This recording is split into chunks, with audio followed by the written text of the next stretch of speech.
This is the Greg Bedard Patriots Podcast with Nick Cattles.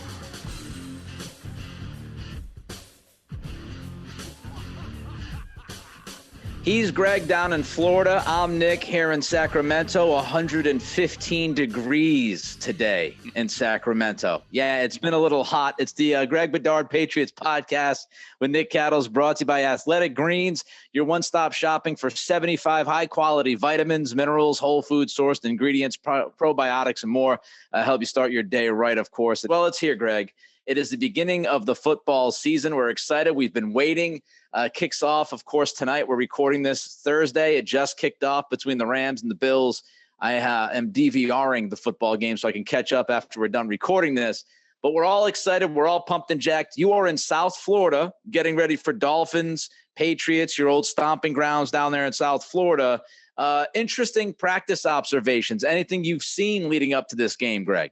Yeah, Nick, what's interesting is that, so basically for people who don't know, about the first 10 minutes of practice are open to us with the media. And of course, Bill Belichick knows all this. And normally we don't see much at all. It's stretching, maybe some individual stuff. But the 2 days of practice, Wednesday and Thursday, that have been open to us, the offense has actually gotten to work. While the defense is doing individual stuff, the offense yesterday, right in front of us, they were running a bunch of single back, two tight end, going through running plays, but also very quick, short passes, condensed formations, bunches. Very interesting for us to see at this point. And then today on the further field, they were a little bit further away from us, but the offense busted out into no huddle, tempo, shotgun spread. Ty Montgomery is the running back. I think both tight ends were on the field. Aguilar, Devontae Parker. No, excuse me. Just one tight end. So I think it would have been Hunter Henry because Jacoby Myers was out there also. So I don't know. I don't know what to make of it. It's something that we don't normally see out of them. Could Belichick just be doing this as, hey, I know the media is going to be out there. Let's throw the Dolphins off. You never know, at this stage. But to me, it was interesting. I do think both sort of approaches that we've seen the 2 days, the quick short passing game, single back running stuff, and then also the tempo shotgun spread. I think those are things that the Patriots are going to do opening weekend, or at least have in their arsenal to, counteract some of the struggles that they've had with the offense so far. Yeah, it is interesting. I'm expecting a lot of two tight end sets this year. Maybe I'll end up being wrong, but we thought that was going to be the case. Last year wasn't so much. I believe that's because Jonnu didn't really pick up the offense as quickly as they wanted him to. He should be ready this year, and I would think two tight end sets would be a big part of this offense, which is another reason why when we discussed it last week, the thin tight end depth chart here is fascinating to me. If you're going to play a good portion of two tight end offense, especially with Hunter Henry's history with his injury issues. So I know this has been a conversation somewhat here and there in New England, whether or not this trip was worth it to get down to South Florida early as Belichick did. Do you think it was worth it getting down there earlier than usual? Well, I'll put it this way. I don't think it hurts things. And I think the Patriots are something like 2-7 in their last 9 games down here. They've lost three straight to the Dolphins overall. They've had a tough time with this team. And, while I don't think the practice facility is the greatest in the world, everyone's seen the picture of the one puny goalpost that's not even regulation size. That's, they're using sandbags and rope to keep it up. And it was the same thing on day 2. And do I think they had some better options around? Yes, but I think security was probably paramount in Belichick's mind. And I don't even think this is that great for that, but it's better than a lot of other options. I do think practicing in this heat and humidity for a couple days, I do think it can only help, because I do think, you could say, yeah, it was really hot in New England this summer and humid, and it was. not only did Belichick not know that when they booked the trip, but, this week in New England, the weather has been different. It rained for like 3 straight days.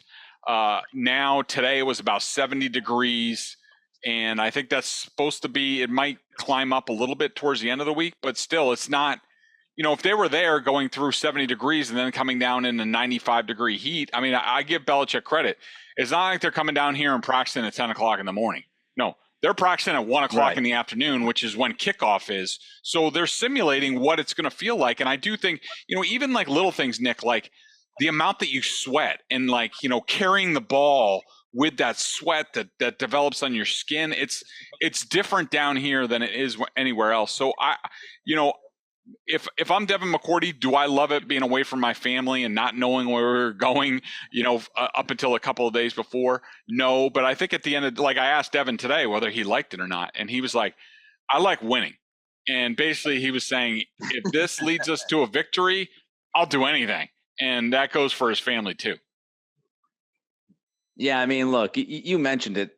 They've been so bad in Miami. Honestly, who the hell cares? Like, shake it up a little bit. Do something different. It's week 1. You've got the extra time to get down there. Might as well just try something new, because everything you've tried before hasn't necessarily worked. So I don't really get the big deal about it. If anybody feels like it's like this big, I don't. Like you said, I don't think there's anything that would necessarily get in the way. And I think nothing but good could come from it. If it doesn't work, it doesn't work. I don't know what to try next season down in Miami. I have no idea. Maybe practice barefoot. I don't know. I don't know what you can do, but you might as well try to shake it up and do something different, because you've been awful down there. All right, let's get into this game. Let's get into Miami. When you look at the Dolphins, Greg, things to worry about with this football team if you're the Patriots. Yeah, I mean, for sure, the weapons on their off. They just have so many. I mean, from the running backs, they have whether it's Chase Edmonds, and they have Mozart, the running back who used to be in San Francisco. He's fast as hell. The tight end Gesicki, even though I heard he has not had the greatest of training camps, and there's been some talk about him possibly being traded, like he's not a good fit for this offense. He's a good player, especially in the red zone. And then the receivers that you have to worry about. I mean, everyone knows about Tyreek Hill, Jalen Waddle's in his second season, Cedric Wilson from Dallas. I mean, they even have this kid, this 4th round pick, Eric Izukanama, whatever his name is. He's good too. And so they just have weapons like all over the place. And you just wonder, can the Patriots hold up against that type of arsenal, even if it's Tua throwing the ball. So, you worry about that. And then up front, I think, not having Byron Jones, the cornerback, is a big deal. It's causing some shuffling for them in the secondary, which causes issues. But I do think the Dolphins are really good up front, with Christian Wilkins, and Raekwon Davis is back this year. Jalen Phillips, who was a 1st-round pick last year, is supposedly looking like a monster in this training camp. Ogba's a good player. So I think I worry about blocking their front and then also containing their weapons. Those are the 2 areas where I'm most worried. To go along with the weapons, the speed. I mean, when we think about what the Patriots tried to accomplish this offseason defensively, and what you and I talked about throughout the entire time was team speed, team speed, team speed. The Patriots have been slow. They've been slow to the football. They've been slow sideline to sideline. They've been slow tracking down running quarterbacks like Josh Allen. It was this idea that defensively they had to get much quicker and have more speed on that side of the football. They're going to be tested right out of the gates, like you said, Greg. Mostert is a burner. There's no doubt about that. Waddle is a burner. We know about Tyreek Hill. Wilson has some wheels. So if you want to see if this defense is quicker, is a little bit more athletic, better sideline to sideline, especially at the second level, you're going to figure that out rather quickly here in the first half of this football game on Sunday, because they have speed for days on that Miami side. The McDaniel zone run scheme is always something that you got to be prepared for. He's from the Shanahan system. That's why they brought in Mostert, who was with him in San Francisco. They're going to run that zone scheme. Now, Is it a little bit better for the Patriots defense because they ran a little of that zone scheme in the preseason and ran it during training camp? Maybe the Patriots defense will be better prepared for that kind of run scheme. We'll have to wait and see. And I would also agree with you. I think they do have a decent defensive front. I don't think it's a top 10 front, but they got a pretty good front, and they've got a couple of guys that can make some plays. So those would be three things that I'd be looking at. Nick, as far as the running game thing that you bring up, that's extremely valid, and I don't think enough people are talking about it. I mean, we're talking, not only do you get the McDaniel and the Shanahan run game, which has given the Patriots fits in recent years. Right. Like I remember when the Niners came in and basically it was no contest. I mean, they ran circles around the Patriots. And, even this Dolphins team last year, I think twice they ran for almost 200 yards in each game against the Patriots. And the Dolphins weren't even good at running the ball last year. And they've made heavy investments on the offensive line. They bring in the new system. They have, running backs that are good, that are upper echelon sort of running backs. And if you get too worried about Tua and the weapons, the Dolphins can just run the ball all day on you if they want to. And so, yeah, definitely something to keep an eye on going in this game. Yeah, and they brought in Armstead, right, from the Saints, one of the best, if not the best offensive lineman that was available in the free agency period. So he's their big left tackle for Tua, not blindside, of course, because Tua's left-handed, but he's on the left side there. So that was a nice little pickup for Miami to try to solidify that offensive line. Because as you mentioned, Greg, last year they ran through the Patriots. What did Nick Saban say one time? It's like crap run through a tube or something like that. I mean, they ran through the Patriots, and their offensive line wasn't very good last year, and their run game wasn't necessarily great last year. So they try to go out there, get Armstead to try to fix that up a little bit. So, yeah, the run game's something to look at. All right, now when you look at the Dolphins and you evaluate this football team, if you're Bill Belichick, what do you feel good about on Sunday, Greg? Yeah, a couple of different things. I think there are going to be opportunities to win against their offensive line, some pressure points that they can exploit. I think the right tackle, Austin Jackson, former first-round pick, who sort of bounced all over that line. He's a right tackle now. I think you put Judon over there and let Judon dominate him for 60 minutes. I think he can do that. The center, Connor Williams, good player, but had a bunch of issues snapping the ball during training camp. I try to spook him a little bit, put Christian Barmore over him all the time, put a linebacker up there too. Who am I blocking? Who am I going to? Get in his head. I think they can exploit that. I think the two linebackers, Atlanta Roberts, who we know well, Jerome Baker, really athletic guy, but both are very hyper aggressive. And I think what the Patriots have been working on with their zone run game and boots and, play action, I think could work really well against those linebackers once they get sucked in a little bit. And then, at cornerback, you want to stay away from Howard, Zvadian Howard. You want to stay away from him. He's one of the best in the league. And, he's a guy who, when Devontae Parker was with the Dolphins, he used to dominate Parker in practice all the time. So you want to stay away from him. But, they lost Byron Jones, like we talked about. They like Nick Needham, who's their slot cornerback. They don't like their other options at third cornerback. So do they move Needham outside? Do they put somebody else in the slot? Whoever that third corner is, and, they're going to have a chance to make plays against. So, those are three areas where I think the Patriots can make some plays.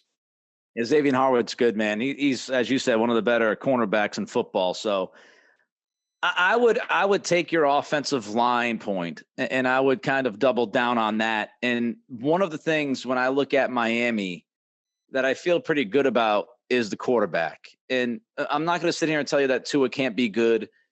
But I would say, especially if you can get him off schedule, he's not an off schedule quarterback. He is on schedule, get rid of the football quickly, slant routes, timing routes, things like that. That's what he does best. And everybody knows he doesn't have a rocket for an arm.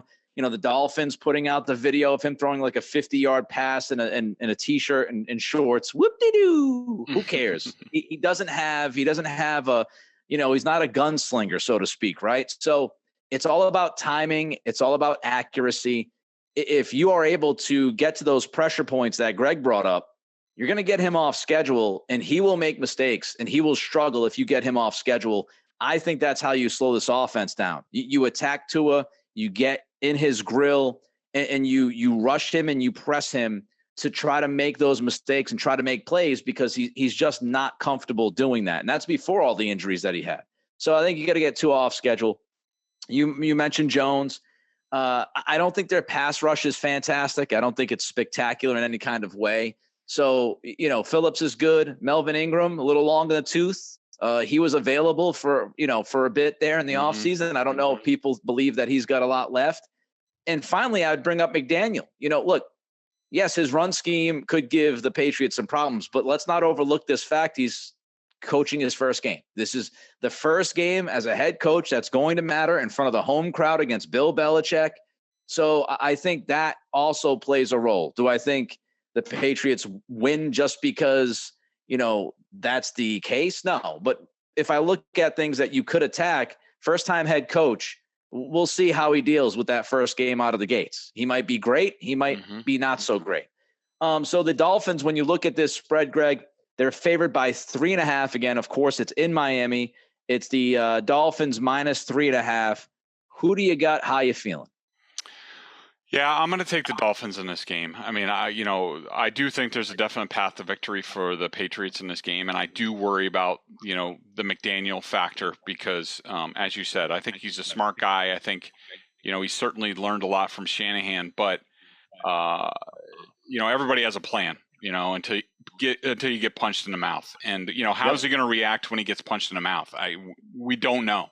And we know that Belichick and whatever you think of Matt Patricia and Joe Judge, like they've been through it before, all of them as head coaches. And so I do think that they have an advantage there, but I just think, these games in Miami take on a life of its own. It's a tough setting that, you can practice all you want, but going from a 2-hour practice to playing a 3.5, almost 4-hour football game against guys who have lived in this weather is something different. And I think the Dolphins just have a lot more speed on both sides of the ball. I just think they're more talented.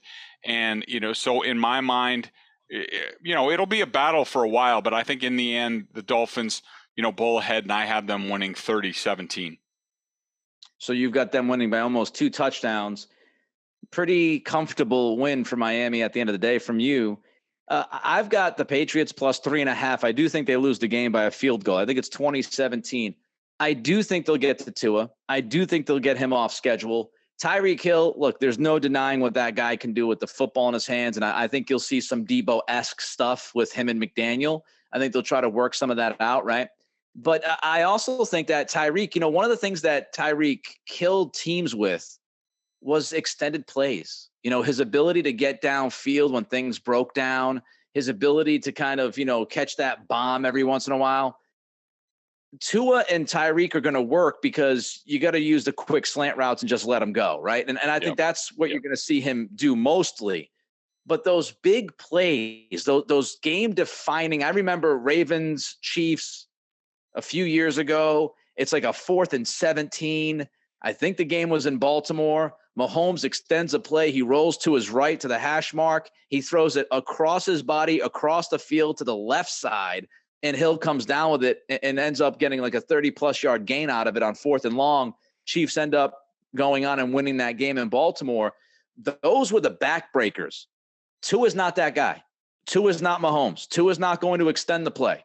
So I think you've got to keep everything in front of you. You've got to be mindful that they might take an occasional shot just to say, hey, we can at least throw the ball beyond 35, 40 yards.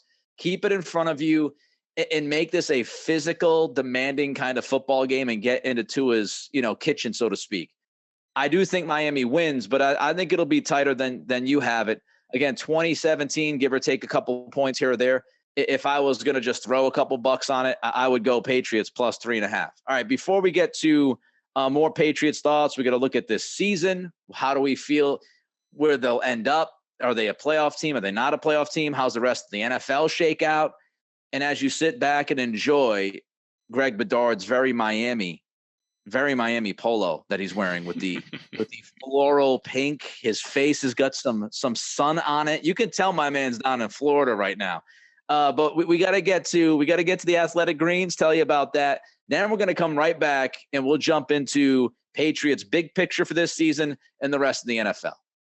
I started taking AG1 because I wanted to make sure I was getting all the vitamins and nutritional supplements that I needed in one place. Now I've been on it for 2 months now, and I love it. Even brought it with me on my trip. They have these nice little travel packs. It doesn't taste like it's super healthy. It's kind of a mild tropical taste, a little minty, and I actually look forward to it each morning. So what is this stuff? With one delicious scoop of AG1, you're absorbing 75 high-quality vitamins, minerals, whole food sourced ingredients, probiotics, and adaptogens to help you start your day right. The special blend of ingredients supports your gut health, your nervous system, your immune system, your energy, recovery, focus, and aging, all the things you're looking for. I take it first thing in the morning. It's now part of my morning routine, and I'd be lost without it. Contains less than 1 gram of sugar, no GMOs, no nasty chemicals or artificial anything, while still tasting good. Right now, it's time to reclaim your health and arm your immune system with convenient daily nutrition. It's just 1 scoop in a cup of water every day. That's it. No need for a million different pills and supplements to look out for your health. To make it easy, Athletic Greens is going to give you a free 1-year supply of immune-supporting vitamin D and 5 free travel packs with your first purchase. All you have to do is visit athleticgreens.com/Bedard. Again, that's athleticgreens.com/Bedard, BEDARD, to take ownership over your health and pick up the ultimate daily nutritional insurance. AG1, baby. Athletic Greens. Again, that code is BEDARD. Talked about the game on Sunday. Let's talk about big picture now. 30,000 feet, Greg. What do you think this Patriots team does this year? Where do you have them finishing? Yeah, I went through the whole schedule, sort of, went through my little season prediction thing, and I have them 8-9 this year. I think there are definitely a couple swing games. What surprised me, Nick, when I went through it, and I went through every game the whole week, and you're just guessing, here and there. Yeah, but of course. What was amazing was, I'm looking at as you go through, you can see the conference standings, the divisional standings, and you're going through the year, and there are a bunch of teams in the AFC that are really good. It could roll up really big numbers. I have them 8-9, but just for example, I switched a couple of games. I had them losing at home to the Colts, and there was the Vikings game on the road in Thanksgiving that I had them losing, and I switched those games, and it still didn't get them into the playoffs. And, even if I switched the Colts game and the Raiders game, which I had them losing on that West Coast trip, it still doesn't get them there anywhere. It's stacked from I had the Bills 14-3. The Chiefs, the Colts, the Ravens, the Raiders, the Bengals. The Chargers are 11-6, and teams like I have the Dolphins and the Titans at 10-7, just missing out. Broncos are 9-8. They miss out. It's a tough road to hoe in the AFC this year, and that's why I think, to me, the most important games this year are going to be the conference games, because I think it's going to come down to there's going to be a lot of teams jumbled together. Even if the Patriots have a winning record, it's going to come down to tiebreaker. That always starts with the conference record. And my first pass through when I had them 8-9, I had them 5-7 in the conference, and that's not going to be good enough. They're going to have to sweep the Dolphins. They're going to have to win against the Raiders and the Colts and these other swing games in the conference. And so, to me, I have a hard time detaching myself. I'm not saying it's going to be an outright disaster or anything, because these guys will coach them up and they'll do, what's needed on offense. But I just have a hard time believing in the changes that they made on offense, that it's going to take hold quickly enough. But I do think, I had them with a 1-3 start, but then I have them winning 4 straight and them actually ahead of Buffalo in the standings. And I'm sure people will get all geeked up, but man, that close of the season is something else. I had them at 5-3 and then going 3-6 the rest of the way. And so we'll see. Everyone knows they have that easy part of the schedule. Then what do they do coming down the stretch? Could they be a good team by then? Yeah, they could. We'll have to see. Shocker, you and I are pretty close. We were pretty close last year. We're pretty close this year. I've got them 9-8. I've got them, just breaking that 9-8 there. It's tough to see them get to double digits. It's tough to see them get 10. Maybe they find a way. I would not, listen, I would never doubt Bill Belichick. He could always figure something out and get this team to 10 wins. But I feel comfortable looking at 9-8. I think their floor is 7-8 wins. I think their ceiling is 9-10 wins. That's kind of how I would look at it. So I agree with your general assessment of there's some swing games there, but 9-8 feels like a comfort zone to me. The AFC, you went through some of the teams. We'll go in a little bit more in depth in a minute, but the AFC is it is a beast. When you look at these two conferences, it is tough to find, 2 teams, 3 teams in the NFC that you feel really good about, that you say, oh, they can win 12, 13 games and make a spectacular run. The AFC, you could argue 4 or 5 teams can have a season like that and make a run like that. The AFC is really deep and really talented this year. The division is better. I have concerns about the offensive line, and until I see Trent Brown several weeks in a row play at his level from a few years back, I'm not going to feel super confident about him until I see Isaiah Wynn get his ass straightened out and be out there and doing some things. I think the O-line is a question. The offensive staff is a question. I agree with you. Maybe Belichick, I'm sure he'll figure things out as the season goes. Maybe he takes over play calling eventually. I don't know what that's going to look like and feel like. But to start, the offensive staff is a question. And cornerback, look, the rose-colored glasses, you could say, oh, yeah, Jack Jones, he's got a ton of talent. He can end up making a difference if Jonathan Jones doesn't work out on the outside, if Jalen Mills isn't as good as he was in the preseason. But I think you have questions. I've never been a huge fan of Jalen Mills. We'll see if the preseason stuff and training camp stuff transitions to the regular season and he plays as well as he's played over the past couple of months. Hopefully, fingers crossed. Jonathan Jones on the outside is a new experiment. I'm not going to sit there and say, oh, yeah, no, they've got everything figured out. And you've got 2 rookies that you're going to depend on an awful lot as well.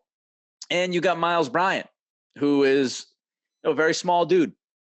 And I think he'll be okay in the slot, but you got questions at cornerback. So I've got them at 9-8. All right, let's run through the playoff picture here. Let's start with the AFC, Greg. Your division winners in that conference.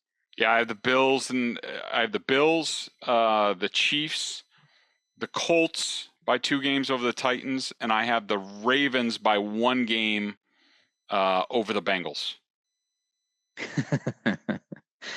Yeah, I'm going to sound very similar. It's going to be a familiar feeling. I've got the Bills in the East. I've got the Chiefs in the West. I've got the Ravens tight in the North. That division is going to be, pretty interesting to watch.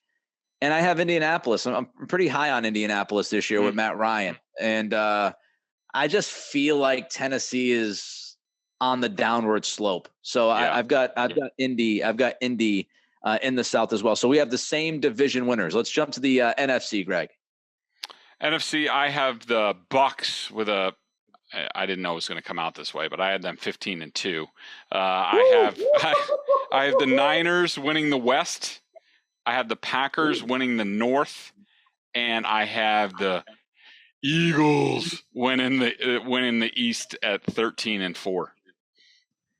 So very similar again. I've got Tampa. That division sucks out loud, by the way. Yeah. The NFC South is brutal. People are like high on the Saints. Do you see that? Like people are like, I don't see it either. No. So yeah, that division's not very good. And we just talked about this, right? And this is going to bear it out as you kind of think about these teams and these division winners. So the South is not good. The North isn't very good. No. I don't know what to expect from Minnesota. Chicago, I don't think is going to be good. I don't think Detroit's going to be good. Dan Campbell's crying during training camp practices. What the hell are we doing there? So the North isn't good. The East, Carson Wentz with Washington. Not going to get excited about that, right? You've got Philly, Dallas, and everybody else in the mix there. The Giants, I'm not a believer in Daniel Jones. So, Brian Daboll taking over. Good luck, Brian, with that. So I've got Philly in the East. I've got the Rams in the West. The West is the best division. Yep. I've got the Rams. I got the Rams in the West. I've got Green Bay like you do and Tampa like you do. All right, so let's look at the wild cards. So we know the AFC. We agree on the division winners: Buffalo, Kansas City, Baltimore, Indianapolis. Your 3 wild card teams, Greg. I have 2 out of the West: the Raiders and the Chargers, and I have the Bengals in the North. What he said. Nice. I have the exact same thing. I'm pretty high on the Chargers, man. If I just don't believe in Staley enough. I know, I was just going to say that. If it wasn't Staley, because that team is so talented, they bring in Mack now. You've got two legit pass rushers, that are just going to eat people's lunch. If Derwin James can stay healthy, which he hasn't been able to do, but they have a lot of talent on that football team. I think Herbert's just going to be fantastic, spectacular this year. Austin Eckler's really good. The receivers are really good. I really like the Chargers, but yeah, Staley scares me a little bit. So that's why I went with Kansas City. Vegas, I agree with you. Chandler Jones has to stay healthy. Max Crosby is a stud. They have questions in the second and third levels. And they also have a question, they got a number of questions on the offensive line. So I don't think it's going to be a picnic. No. But their offense, their skill position players, we talked about this last week, are so good. I think Vegas sneaks in, and I do like Cincy. Joe Burrow's just too damn good, and I think that they'll take a slight step back this year, but I do like Cincinnati. So I've got the same three wild cards, NFC wild cards. I have the Saints, Rams, and Cowboys. Okay, so I flipped the Rams with the Niners. So you have the Niners winning the division. I have the Rams winning the division, but I do have the Niners getting in. I talk, about the Niners every day out here in Sacramento. The big questions: interior offensive line. They got three new faces, and Trey Lance is obviously the biggest question. What to expect from him? They've had some injuries in the secondary. That could be a problem, but their defensive line should be okay. Their linebackers, you could argue, the best linebacker tandem in all of football. And scheme-wise, they've always been able, even without Saleh. They didn't, D'Amico Ryans did a good job last year. So, their defense should be good enough. And their run game with Shanahan is always good, no matter who the hell. I could run the ball and maybe get 800 yards with this offense. So I got San Francisco. I've got Dallas, even though I'm not a big believer in McCarthy. But I've got Dallas. And I don't know, man. To me, you got New Orleans. I got Minnesota. Do I feel good about it? No. I'm sure you don't feel great about New Orleans. But that again speaks to what we've talked about, the conferences. If you look, I mean, come on. Out of the teams, this will lead to our Super Bowl conversation pick. But out of the teams in the AFC and NFC, if you look at it, I look at the AFC and I say, you could argue 5 or 6 of those teams could win a Super Bowl this year. Could. Kansas City, you would say they could win a Super Bowl, right, Greg? Yeah. Buffalo, obviously, could win a Super Bowl. I don't think it's crazy to think that, the Colts could win a Super Bowl. I don't think it's crazy to say that the Ravens, if they can create some kind of a pass game in the postseason, could win. Mm-hmm. The Chargers, I think, are a dangerous team. And you've got the Bengals, who were just there last season. I mean, you could argue, 5, 6 teams. The NFC, not so much. It's so clear to me when you break these conferences down, which one is the better conference. And unfortunately for the Patriots, it to me is by far the AFC. All right, Super Bowl pick. What is your Super Bowl pick, Greg? So I have the Bills over the Packers. I mean, look, I gave up on Josh Allen. Not that, we've been certainly over this a lot, but I just needed to see Josh Allen become, obviously I never denied his talent, but it was, and look, between the win game in the first half in Tampa last year when they were down 35-0, it looked like him and the Bills were done. But what I saw from him in that second half at Tampa, where he almost brought them back to win the game, and that sort of springboarded him and the team to the rest of the way. He won me over down the stretch.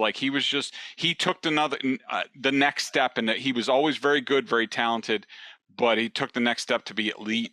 I just think, you add Von Miller into the mix. They do have some issues at cornerback. I'd be interested to see Kaiir Elam, the rookie who the Patriots passed on, how he developed this year. He could be the key to them winning big while the Patriots have cornerback issues all season. I mean, that could very well be the case, but I just think I think the Bills are that talented, that good, that I think it's their time. It's now or never for them, and I think it's their time. It's now or never.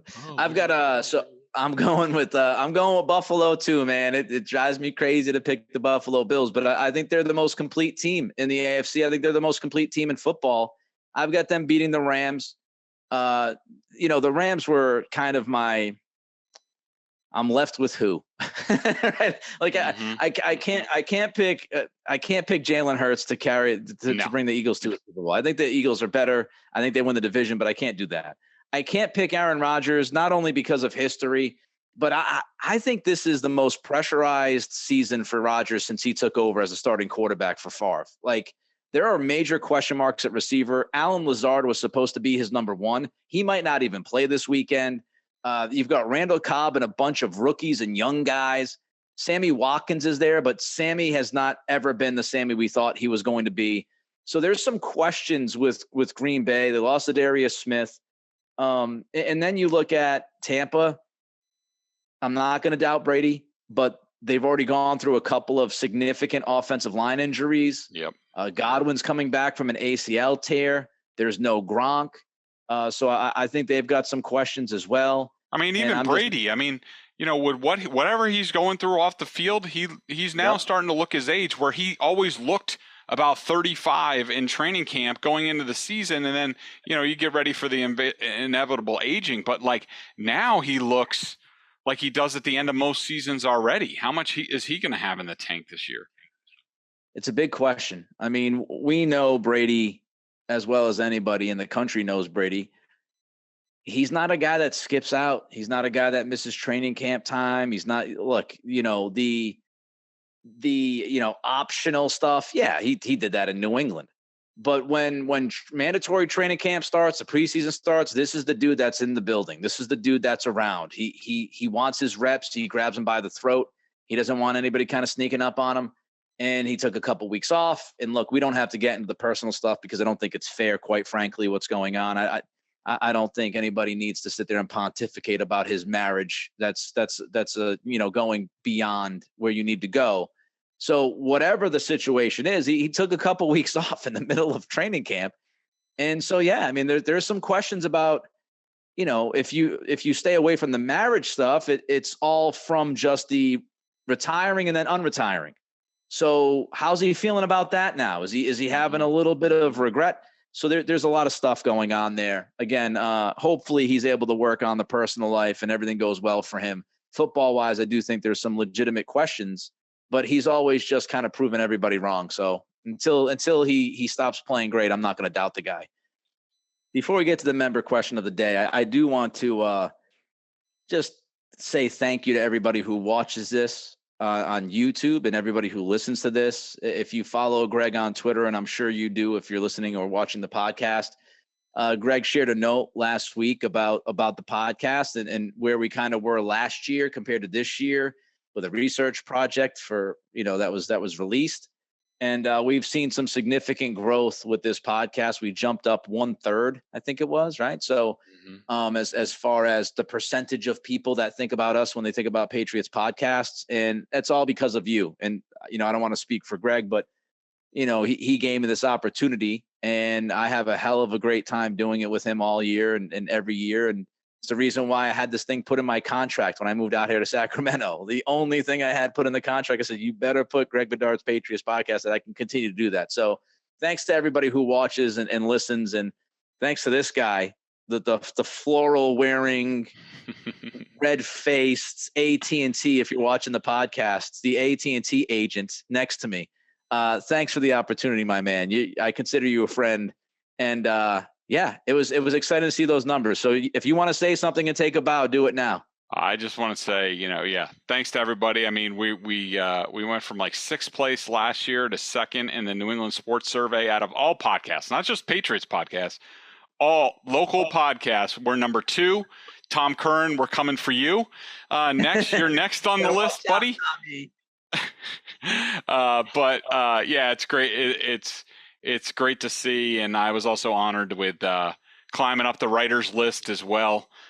being tied for third and up in my percentage. So thanks for everybody for listening and being open-minded to listening to, giving you the truth and not just blowing smoke up your rear ends, like giving you the truth about your team. We'll do that, good, bad, or ugly, no matter what happens with the Patriots this season. It'll certainly be interesting, and look forward to having you guys along for the ride.